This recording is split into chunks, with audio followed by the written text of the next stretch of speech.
Barishal Sher-e-Bangla medical college হাসপাতালে চিকিৎসকদের উপর হামলার প্রতিবাদে ও কর্মস্থলে নিরাপত্তা নিশ্চিতের দাবিতে তৃতীয় দিনের মতো কর্মবিরতি পালন করছে ইন্টার্ন চিকিৎসকরা। গত রোববার হাসপাতালের মেডিসিন বিভাগের মেডিকেল অফিসার ডক্টর দিলীপ রায়ের উপর হামলা হয়। এ ঘটনার বিচার ও কর্মস্থলে নিরাপত্তার দাবিতেই তারা কর্মবিরতি পালন করছেন। বর্তমানে শুধু জরুরি বিভাগ খোলা থাকলেও দাবি আদায় না হলে সব বিভাগে কার্যক্রম বন্ধ থাকবে বলে সতর্ক করেছেন তিনি। বর্তমানে হাসপাতালে প্রায় 150 জন ইন্টার্ন চিকিৎসক রয়েছেন। এদিকে হাসপাতালের পরিচালক brigadier general doctor A Mashiul Munir জানান, তারা চেষ্টা করছেন সাধ্যমতো রোগীদের সেবা দিতে। এজন্য মিড লেভেল এবং প্রফেসর লেভেলের চিকিৎসকরা দায়িত্ব পালন করে যাচ্ছেন। এ বিষয়ে বিস্তারিত জানাতে যুক্ত হচ্ছেন সহকর্মী বিধান সরকার।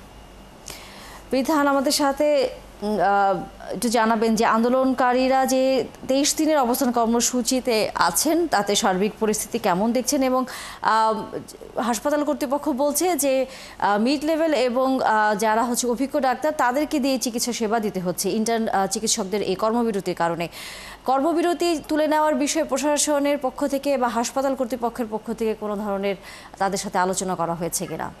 তাই আপনাকে বলতে পারি যে প্রথমে যদি বলি, যারা স্বাস্থ্য বা খাত সংস্কার আন্দোলন করছিলেন, যারা যে শিক্ষার্থী এবং সাধারণ জনতা, এবং তারা আজকে তাদের কর্মসূচি ছিল জেলা পরিষদের মাধ্যমে স্মারকলিপি, স্বাস্থ্য উপদেষ্টার বরাবর স্মারকলিপি দেওয়া। তাদের যে 3 দফা এবং পরবর্তী পর্যায়ে তাদের উপরে যে হামলা হয়েছে এবং সেই যে 4 দফার যে দাবি, সেই দাবিতে তারা স্মারকলিপি দেবেন। কিন্তু এখন পর্যন্ত তাদের কোনো উপস্থিতি নেই জেলা পরিষদ অফিসের আশেপাশে, কোথাও নেই। কারণ তাদের যে প্রধান সমন্বয়ক যে মহিউদ্দিন জনি, গতকাল আমরা যে দেখেছি তাকে, যে তার বিরুদ্ধে যে একটি মামলা হয়েছে তাকে প্রধান করে এবং অন্যান্য যে আরো 12 জন উল্লেখ করে আরো অজ্ঞাতনামা যে মামলা করেছে হাসপাতালের যে চিকিৎসক এবং অন্য 2 স্টাফকে যে মারধর করেছিল গেল শনিবার, সেই ঘটনায় যে মামলা দায়ের হয়েছে এবং সেই মামলায় আসলে রনি এখন কোন জায়গাটা আছে তার অবস্থান আমরা এখনো খুঁজে পাচ্ছি না এবং জানতেও পারছি না।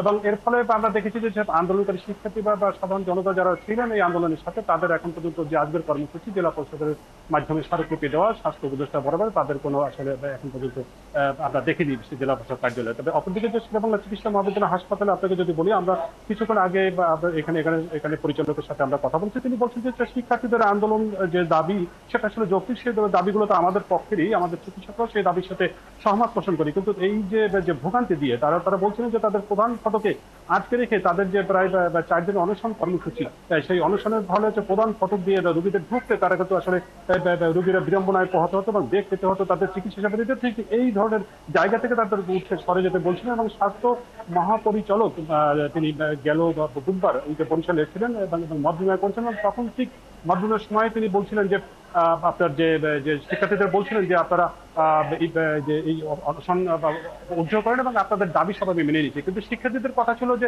এই দাবিগুলো তাদেরকে সব লিখিত দিতে হবে, এবং সেই জায়গাটায় অনড় ছিল, এবং যার ফলে এই আন্দোলন কিন্তু তারাও আজকে 23তম পেরিয়ে 24তম দিনে তাদের আন্দোলন চলমান।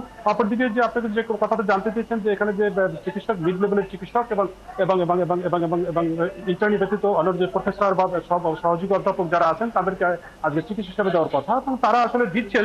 তবে রোগীর তুলনায়, কারণ আপনাকে বলতে পারি এই হাসপাতালটি 500 জন রোগীর জন্য এই হাসপাতালটি পরবর্তী পর্যায়ে 1000 বেডে উন্নীত করেছেন।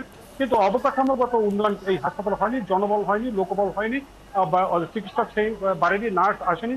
তো সব মিলিয়ে এই যে এখন এখানে প্রতিদিন প্রায় 1500-এর উপরে গড়ে রোগী এখানে ভর্তি থাকে। ধন্যবাদ বিধান সরকার। আমরা বরিশালের এই হাসপাতালের খবর জানার জন্য।